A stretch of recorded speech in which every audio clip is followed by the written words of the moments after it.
मुल्तान का एक ऐसा वाकया, घर में देवरों ने घुसकर अपनी भाभी को मुबैना तौर पर शदीद तशद्दुद का निशाना बनाया।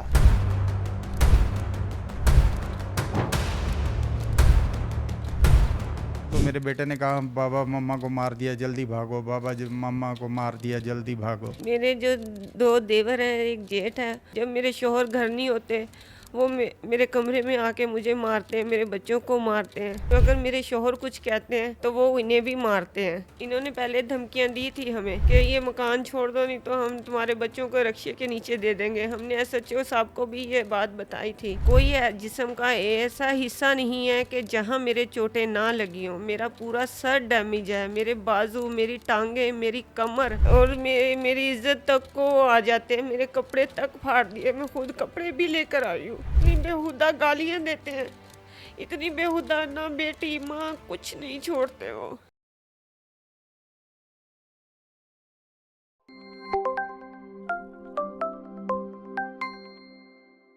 मेरे जो दो देवर हैं, एक जेठ है, वो हमें घर से निकालना चाहते हैं। हमारे पास सिर्फ एक कमरा है और छोटा सा किचन है जो दरवाजे के सामने है, और हमारे पास कोई सहन नहीं है, कोई कुछ नहीं है। हमने सर्दी गर्मी उसी कमरे में रहना होता है। वो हमें ये कहते हैं कि यहाँ से निकल जाओ, हम कहाँ जाएं, जिसकी वजह से वो हमें मारते पीटते हैं। जब मेरे शोहर घर नहीं होते वो मेरे कमरे में आके मुझे मारते हैं, मेरे बच्चों को मारते हैं, जिसकी वजह से जब मुझे उन्होंने मारा है, हम सो रहे थे, मेरे बच्चों को भी मारा है। मेरे 4 बच्चे हैं और मुझे मरीम नवाज से यही उम्मीद है कि वो मेरा साथ दें। आप अभी जो बता रही हैं कि बच्चों को भी मारा है, आपको भी वहाँ पे तशद्दुद का निशाना बनाया है, आपके हस्बैंड अभी साथ हैं, इनसे भी बात करेंगे। तो पहले तकरार इस तरह होती है क्या? पहले भी इस तरह के मामला चलते आए हैं, इस तरह मार कुटाई होती है? हाँ जी, बहुत ज़्यादा होती है और वो इसी तरह ही मुझे मारते पीटते हैं, जिसकी वजह से अगर मेरे शोहर कुछ कहते हैं तो वो इन्हें भी मारते हैं और मेरी इज्जत तक को आ जाते हैं। मेरे कपड़े तक फाड़ दिए, मैं खुद कपड़े भी लेकर आई हूँ।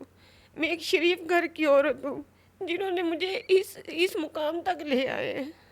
कपड़े तक फाड़ दिए उन्होंने? जी, आप बड़ी भाभी हैं या छोटी? मैं उनकी बड़ी भाभी हूँ। बड़ी भाभी तो माँ की जगह पे होती है, तो कोई उन्होंने ये इस तरह का ख्याल नहीं रखा? वो इस तरह का कोई ख्याल नहीं रखते और वो इतनी बेहुदा गालियां देते हैं, इतनी बेहुदा, ना बेटी माँ कुछ नहीं छोड़ते वो। उनकी बीवियां उनके साथ हैं, उनका बड़ा भाई उनके साथ है जो जिसका नाम एहसान इलाही है। उनकी बीवियों का नाम अक्सा बीबी है और शाजिया बीबी है।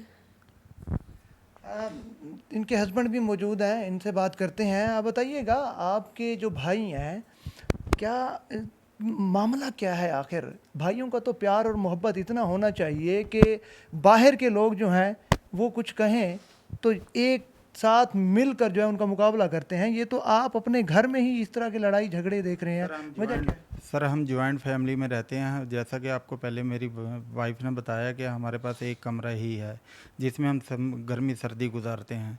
वो होता यूँ है कि जैसे ही वो हमारी विंडो में गली में लगी हुई है तो वो रिक्शा वगैरह 2 रिक्शे हैं वो खड़े करते हैं। तो अक्सर मैं घर के माहौल के मुताबिक मेरी छोटी बेटी को थैलेसीमिया हो गया ना, उसी कमरे में रह रह के गर्मी में। बेटी को थैलेसीमिया है? जी बीमार है वो? हाँ बेटे को भी? जी, तो एक बेटी और एक बेटे को थैलेसीमिया है? जी गर्मी की वजह से उन्हें ये हालात हैं उनके हमारे ना। तो हम उनको रोकते हैं तो वो अक्सर मार कुटाई करते हैं हमारे साथ। पिछली मरतबा बड़ा भाई आया था, उन्होंने इसका अंगूठा भी तोड़ दिया। तो हमेशा से जब भी झगड़ा होता है वो सरपरस्त होता है इनका एहसान इलाही, जो कि मेरी वाइफ पहले बता चुकी हैं आपको। तो मैं काम पर गया हुआ था तो मेरी बेगम सोई पड़ी थी घर में, यानी कि जैसा कि घर का काम वाम करके सुबह 11 बजे का टाइम था। तो वो अंदर घुसे हैं कमरे में डंडों के साथ। जैसा कि 2 भाभियाँ थी मेरी, शाजिया और अक्सा बीबी। तो 2 भाई थे, रिजवान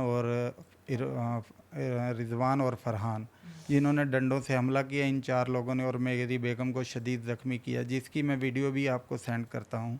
तो मोहल्लेदार सब साथ हैं, वो वीडियो में आप देखेंगे कि सब मोहल्लेदारों ने बयान दिए हैं इनके ख़िलाफ़। ये इन्होंने बहुत ऐसा काम किया कि इसे आप दहशतगर्दी कहेंगे, ये नहीं कहेंगे कि किसी ने सोटी से मार लिया तो ख़त्म हो गया निज़ाम। इन्होंने कत्ल करने की कोशिश की। बहुत बड़ा काम अच्छा, किया। कत्ल करने का धमकियां भी दी? इन्होंने पहले धमकियां दी थी हमें कि ये मकान छोड़ दो, नहीं तो हम तुम्हारे बच्चों को रक्शे के नीचे दे देंगे। हमने एसएचओ साहब को भी ये बात बताई थी।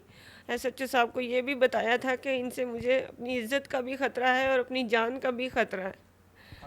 हाँ, हमें अपनी जान का तोहफ़्ज़ चाहिए, हमारे बच्चों का भी तोहफ़्ज़ चाहिए। जैसा कि हमारे सब छोटे बच्चों को 4 बच्चे हैं जिन पर इन्होंने डंडों से हमला किया और उनको भी ज़ख्मी किया। मेरी वाइफ को भी किया। मेरा बेटा 3 नंबर वार्ड में हॉस्पिटल में 2 दिन रह के आया है। ये बताइएगा, चोटें जो आपको लगी हैं वो कहाँ कहाँ पे लगी हैं, किन किन चीज़ों के साथ आपके ऊपर मुबैना तौर पर तशद्दुद किया गया? सर मैं आपको क्या बताऊं कि मेरे कहाँ कहाँ चोटें लगी हैं। कोई जिस्म का ऐसा हिस्सा नहीं है कि जहाँ मेरे चोटें ना लगी हों। मेरा पूरा सर डैमेज है, मेरे बाजू, मेरी टांगें, मेरी कमर, मेरी कोई ऐसा जिस्म का हिस्सा नहीं है कि जहाँ मुझे चोट ना लगी हो। किस चीज़ से आपके ऊपर तशद्दुद करते रहे हैं? कितने लोग थे? ये 4 लोग थे, 2 उनकी बीवियां थी, 2 आदमी थे जिन्होंने मेरे ऊपर तशद्दुद किया है। और बड़ा भाई जो 15 हमने की है, पुलिस नहीं आई। बड़ा भाई इनका थाने पहुंच चुका है, वहां जाके इन्होंने पुलिस को पैसा दिया है, जिसकी वजह से पुलिस हमारे मौके पर नहीं पहुंची। क्योंकि इनका ताल्लुक मेरे जो ससुराल वाले हैं, इनका ताल्लुक एक पुलिस वाले के साथ है जिसका नाम मून है। वो पुलिस में 2 भाई हैं, वो पुलिस में हैं जो इनकी पूरी रहनुमाई करते हैं। कौन से थाने में है? ये इतना मुझे नहीं पता, लेकिन मुझे इतना पता है कि जब भी हमारे घर में लड़ाई होती है पुलिस थाने या ऐसी कुछ होती है, तो वो दोनों भाई आकर इनका साथ देते हैं। इनको इनके झूठ के साथ इनके साथ खड़े होते हैं। मैंने उनकी चची के घर जाकर भी हर सूरत हाल उन्हें बताई है कि ये ऐसे ऐसे करते हैं, आपके भतीजे उनका साथ देते हैं। उन्हें इंसाफ के साथ खड़ा होना चाहिए। कानून इसी का नाम है कि वो सबके साथ खड़े हों। अच्छा, वज़ीर आला पंजाब, आरपीओ, सीपीओ से क्या मुतालबा करेंगे?